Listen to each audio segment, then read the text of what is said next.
Okay, so let's move on to exercise 2 for tutorial 8 for Comp526.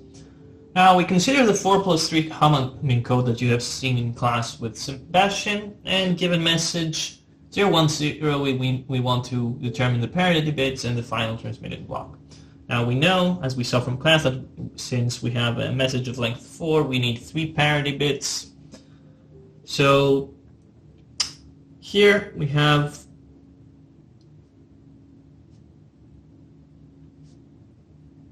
okay, these 4 are going to be our message, so D3 is 0, D2 is 1, 1 is 0, D0 is 1. Okay, so this is our message, and now for our parity bits, which we said 3, P0, P2, P1, P0, this is what we're looking for.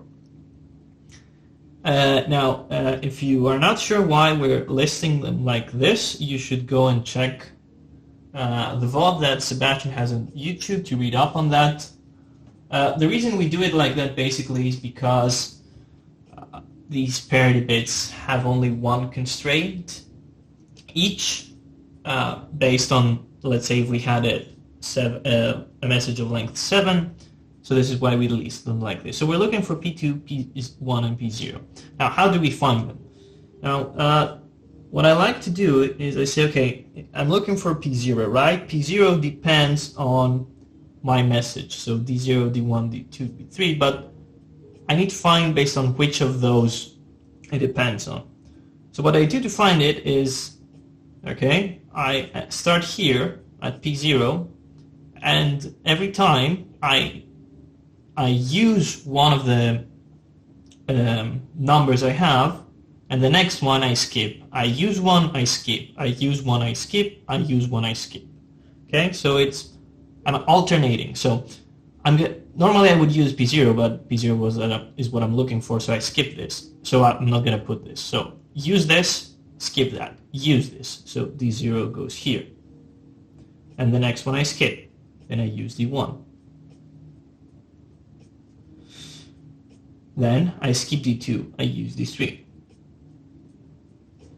So I compute the XOR of those 3 numbers. So XOR is basically how many ones do I have here. If the number of ones I have is even, then this is equal to 0. If the number of ones I have is odd, this is equal to 1.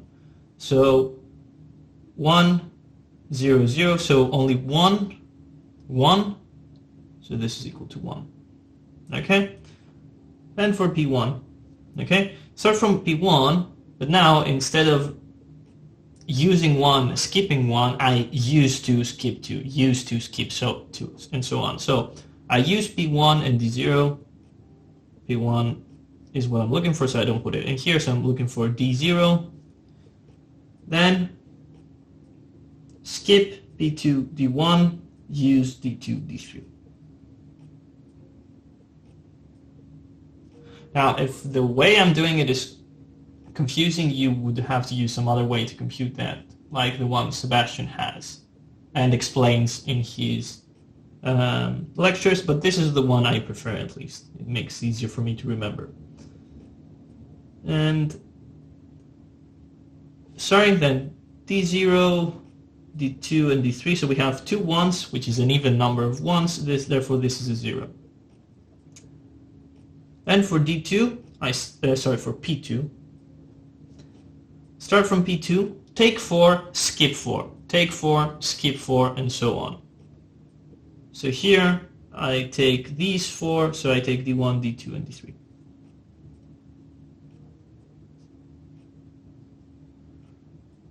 Now obviously if this continued, I would skip the next 4 and then take the next 4 and so on.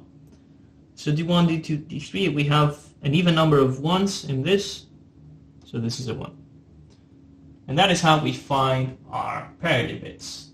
So the message I would actually send to, if I wanted to send 0101 to someone after adding the parity bits in the message, I would send him 0101101. And this is exercise 1. So for exercise 2, it says, okay, if I send someone if someone receives 111, basically 7 ones, okay, is this a valid blocks? Okay, are there any detectable errors in here? And if so, which are those? Okay, so what I do now is, okay, this is what the message is. So now I need to compute, give me a second, I need to compute C. Now what I see is C2, C1, and C0, okay?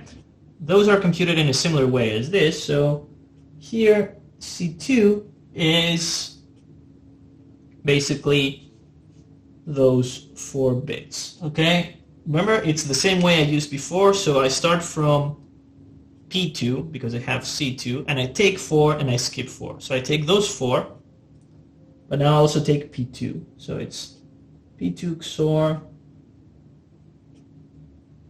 D1 XOR D2 XOR D3. Okay?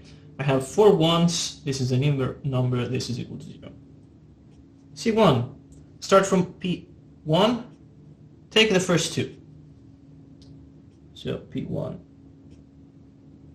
D0. Okay? Skip the next 2. Then take the next 2. So D2 D3. So I have 4 ones. This is a 0 again.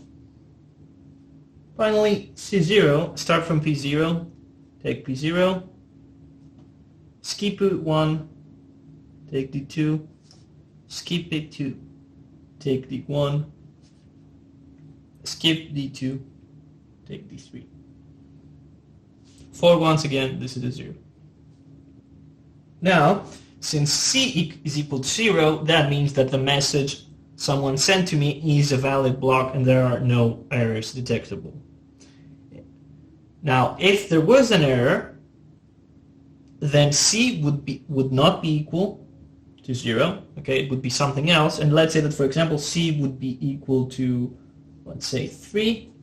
That means that the error here is at the 4th position here, because basically those are, sorry, the 3rd position, those are B1, B2, B3, B4, B5, B6, B7. So these are the positions starting from 1 going on to 7. And if C were equal to 3, that would mean that position 3 had a mistake, and I would have to flip this bit in order to find the correct message. Okay? But this is not true here, obviously. Since C equals 0, this is a valid block and there are no detectable errors. Okay? And we are done for this week.